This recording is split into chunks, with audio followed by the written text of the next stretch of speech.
नमस्कार शेतकरी मित्रांनो, शेतकरी कर्जमाफी 2026 आणि राज्याचं सध्याचं सुरू असलेलं अधिवेशन यामध्ये कर्जमाफीबाबतच्या एक एक अपडेट समोर येत आहेत आणि त्या सर्व अपडेट तुमच्यापर्यंत पोहोचवण्याचे काम आम्ही आमच्या चॅनलच्या आणि पेजच्या माध्यमातून करतोय। आता या शेतकरी कर्जमाफीबाबतच्या महत्त्वाच्या काही अपडेट असणार आहेत ज्या आपण आजच्या व्हिडिओमध्ये पाहणार आहोत, ज्यामध्ये कोणते शेतकरी अपात्र ठरणार आहेत याबाबतची देखील माहिती मिळत आहे। कारण सरकारने ज्या पद्धतीने डेटा गोळा केला आहे आणि आपले मंत्री हसन मुश्रीफ यांनी सांगितल्याप्रमाणे काही प्रमाणामध्ये शेतकरी आता त्या ठिकाणी अपात्र देखील ठरू शकतात। मग हे अपात्रतेची टांगती तलवार नक्की कोणत्या शेतकऱ्यांच्या खात्यावर किंवा कोणत्या शेतकऱ्यांवर असणार आहे हे देखील आपण आजच्या व्हिडिओच्या माध्यमातून जाणून घेणार आहोत। खरं पाहायला गेलं तर शेतकरी कर्जमाफी ही सरसकट व्हावी हीच शेतकरी नेत्यांची आणि राज्यातील तळागाळातील सर्व शेतकऱ्यांची आहे।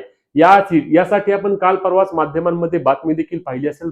भयंकर बातमी होती की राज्यातील जवळपास 19 शेतकऱ्यांनी त्यांची किडनी विकून त्या ठिकाणी सावकारी कर्ज फेडलं आहे।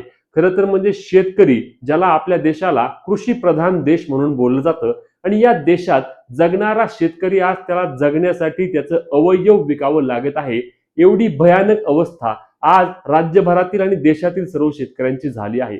मग अशाच पार्श्वभूमीवर राज्यातील शेतकऱ्यांची सरसकट कर्जमाफी होण्याबाबतच सरकारने त्या ठिकाणी पावले उचलणे गरजेचं असणार आहे। यामध्ये शेतकरी अपात्र राहता कामा नये ही एक महत्त्वाची बाब असणार आहे। कारण लक्षात घ्या की शेतकरी हा देशाचा किंवा राज्याच्या अर्थव्यवस्थेचा पाया आहे आणि या शेतकऱ्यांवर वेळोवेळी अन्याय होतोय। सरकारच नाही तर त्या ठिकाणी कुठल्याही प्रकारे बाजारपेठ मिळत नाही। निसर्ग देखील शेतकऱ्यांवर अन्याय करत आहे।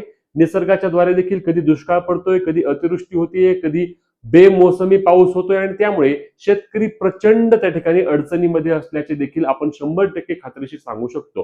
परंतु सध्या आपण यामधील महत्त्वाच्या मुद्द्यांपैकी एक मुद्दा म्हणजे 3 लाख रुपयांचा विषय सध्या यामध्ये पाहायला मिळत आहे। 3 लाख रुपये काय तर ज्या शेतकऱ्यांच्या नावावरती 3 लाख रुपयापर्यंतचं पीक कर्ज आहे ते पीक कर्ज माफ केलं जाणार असल्याची माहिती मिळत आहे। आणि यासोबत जे शेतकरी रेग्युलर आहेत, ज्या शेतकऱ्यांनी चालू बाकी भरली आहे त्यांना यामध्ये प्रोत्साहनपर अनुदान मिळणार का माफी मिळणार हे देखील आपण आजच्या व्हिडिओमध्ये जाणून घेणार आहोत। अशी परिस्थिती बघा, हे जे फोटो आहे या पद्धतीने शेतकऱ्यांची सध्या राज्यामध्ये परिस्थिती झाली आहे। शेतकरी मोठ्या प्रमाणावर अडचणीत आहे, पुन्हा एकदा सांगतोय मी। आता यातील महत्त्वाचा मुद्दा म्हणजे लक्षात घ्या, यामध्ये आपले जे हसन मुश्रीफ मंत्री आहेत त्यांनी सांगितल्याप्रमाणे 1990 पासूनचा डेटा त्या ठिकाणी सरकारने गोळा केलेला आहे।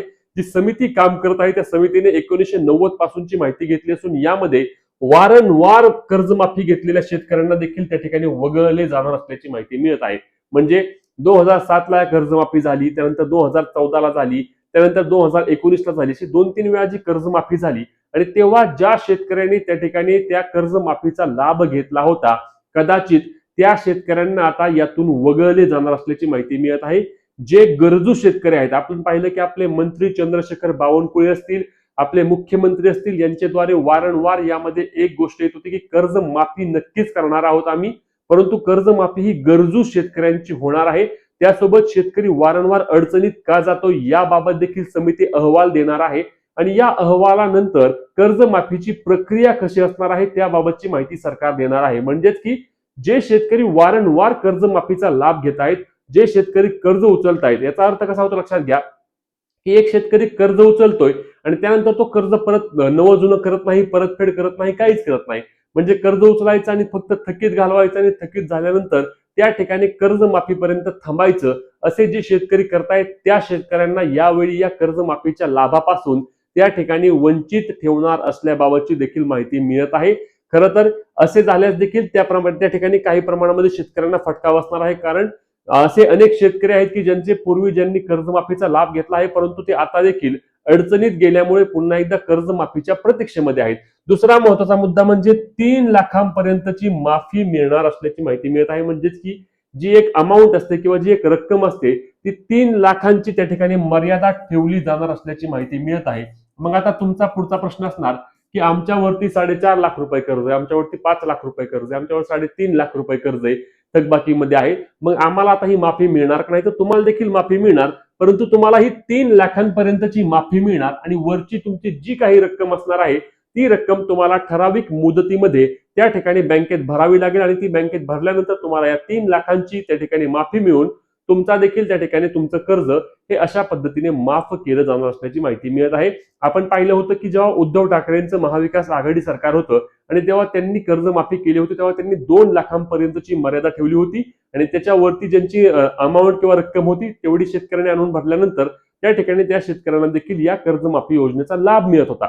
आता यातील दुसरा महत्त्वाचा मुद्दा म्हणजे जे शेतकरी रेग्युलर असणार आहेत त्या रेग्युलर दरांसाठी देखील सरकारच्या वतीने किंवा या समितीने काय नक्की ठरवलंय. कारण लक्षात घ्या की ही समिती जी आहे किंवा जे आपले मंत्री आहेत या मंत्र्यांचं एक स्पष्टपणे मत आहे की जे रेग्युलर करतायत त्यांना देखील तुम्ही चांगल्या पद्धतीने त्या ठिकाणी माफी द्या किंवा चांगल्या पद्धतीने त्यांना प्रोत्साहनपर अनुदान द्या, जेणेकरून असे देखील शेतकरी वारंवार कर्ज नवजुनं करतील. अथवा जर प्रत्येक वेळी कर्ज माफी होत असेल तर जे नवजुनं करतायत त्यांना जर लाभ मिळाला नाही तर ते परत त्यांचं कर्ज नवजुनं करणार नाहीत आणि ते त्यांचं कर्ज त्या ठिकाणी थकीत घालवतील आणि थकीत गेल्यानंतर त्या ठिकाणी सरकारला परत द्यायचा लोड होणार आहे, असं देखील त्या ठिकाणी समितीच्या वतीने बोललं जात आहे. आणि एका दृष्टीने विचार केला तर नक्कीच हे बरोबर आहे. मागील वेळी देखील आपण पाहिलं होतं की 2019ला जी कर्जमाफी झाली होती तेव्हा प्रोत्साहनपर अनुदान म्हणून त्या ठिकाणी 50,000 रुपयांच्या रकमेची घोषणा करण्यात आली होती, म्हणजे जास्तीत जास्त 50,000 रुपये. आता यामध्ये काय झालं की अनेक शेतकरी असे होते की ज्यांना हे 50,000 रुपये प्रोत्साहनपर अनुदान शेवटपर्यंत मिळालंच नाही.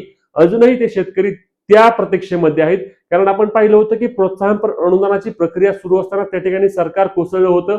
एकनाथजी शिंदे यांचं त्या ठिकाणी बंड झालं होतं आणि सरकार कोसळून त्या ठिकाणी शिवसेना आणि भाजपने सरकार स्थापन केलं होतं, महाविकास आघाडी सरकार पडलं होतं आणि हे पडल्यामुळे त्या ठिकाणी अनेक शेतकऱ्यांना हे 50,000 रुपये अनुदान देखील मिळाले नाही. आता यावेळी सरकारचं काय आहे की सरकार म्हणतंय की 5 वर्ष रेग्युलर, सुरुवातीला 3 वर्ष असं बोललं जात होतं, पण आता 5 वर्ष रेग्युलर जे शेतकरी असणार आहेत त्यांना हे 1 लाख रुपयांपर्यंत अनुदान देण्याचा विचार या ठिकाणी सुरू असल्याची माहिती मिळत आहे. सध्या सरकार संपूर्ण डेटा गोळा करत आहे.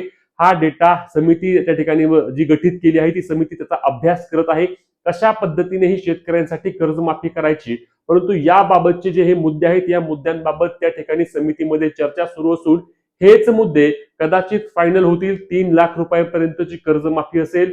वारंवार कर्जमाफीचा लाभ घेणाऱ्या शेतकऱ्यांना कदाचित या कर्जमाफीपासून त्या ठिकाणी वंचित ठेवलं जाईल आणि जे शेतकरी 5 वर्षांपर्यंत रेग्युलर कर्ज त्यांचं नवं जुनं करत आहेत त्यांना त्या ठिकाणी 1 लाख रुपयापर्यंतचे प्रोत्साहनपर अनुदान दिले जाणार असल्याची माहिती मिळत आहे. खरं पाहायला गेलं तर हे जे सरकारच्या वतीने चालू आहे याचा आणि जे शेतकरी नेते आहेत शेतकऱ्यांच्या मागण्यांमध्ये मोठ्या प्रमाणामध्ये विसंगती दिसत आहे. कारण आपले बच्चू कडू जे होते ज्यांनी हे आंदोलन केलं त्यांची मागणी एक स्पष्टपणे होती की 7-12 कोरा करायचं, काहीच ठेवायचं नाही असं या ठिकाणी होताना दिसत नाही.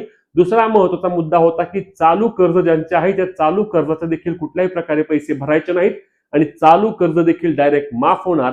परंतु चालू कर्ज माफी याबाबत देखील सरकारच्या वतीने वेगळा विचार सुरू असून सरकार पुन्हा एकदा प्रोत्साहनपर अनुदानावरच अडलेलं दिसतं आहे आणि त्यासोबतच जी अमाऊंट आहे ती 3 लाख रुपयापर्यंतच असेल असे देखील बोललं जात आहे. आता तुम्हाला याबाबत काय वाटतं? शेतकरी कर्जमाफी ही 7-12 कोरा अशीच मागणी तुमची देखील असल्यास नक्की तुम्ही कमेंटमध्ये सांगा, किंवा तुमच्याकडे असणाऱ्या कर्जाची रक्कम ही 3 लाखांपेक्षा अधिकची असल्यास त्या ठिकाणी कोणत्या पद्धतीने कर्जमाफी व्हायला हवी हे देखील मुद्दे तुम्ही आम्हाला कमेंटच्या माध्यमातून नक्की सांगू शकता. ही महत्वाची व्हिडिओ असणार आहे. जास्तीत जास्त शेतकरी बांधवांपर्यंत शेअर करायला आणि कर्जमाफी असेल किंवा शेतकऱ्यांसंदर्भातील देखील सर्व योजनांची, लाडकी बहीण योजना असेल, घरकुल असेल, सर्व योजनांची अधिकृत आणि योग्य पद्धतीने माहिती आपल्या सर्वात आधी आपल्या मराठी भाषेमध्ये मिळवण्यासाठी आपल्या पेजला फॉलो करायला आणि चॅनलला सबस्क्राईब करायला विसरू नका. तुमचे प्रश्न देखील आम्हाला नक्कीच कमेंटच्या माध्यमातून विचारा. तोपर्यंत पुढच्या व्हिडिओमध्ये आपण भेटणार आहोतच. जय महाराष्ट्र.